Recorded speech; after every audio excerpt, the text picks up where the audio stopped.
Apple iPhone'un 20 illik yubileyini çox xüsusi bir modellə qeyd etməyə hazırlaşır.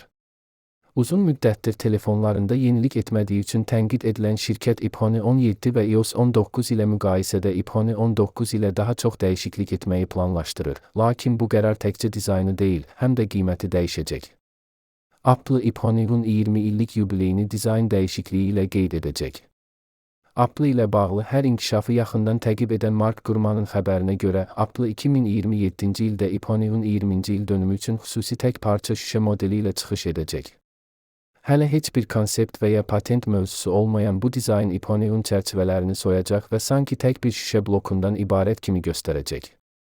Apple'ın buna necə nail olacağı hələ bilinməsə də, bu vəziyyətin qiymətə təsir edəcəyi faktdır. Hazırda Trump administrasiyasının verdiyi qərarlara görə təzyiq altında olan Apple, məhsullarının qiymətlərini artırmaqda çarə tapa bilər. Bu, onsuz da bahalı olan 20 illik xüsusi məhsulu daha bahalı edə bilər. Təbii ki, onun xüsusi buraxılış kimi satılma ehtimalı həmişə var. Şirkət iPhone 19-a əlavə olaraq iPhone Hi-Hi adlı xüsusi modeli təklif edə bilər. Təbii ki, bütün bunlar sadəcə fərziyyədir. Dəqiq bildiyimiz tək şey budur ki, iPhone 19-da olan yeniliklər hətta iPhone 17-ni də kölgədə qoyacaq və bu qiymətə təsir edəcək.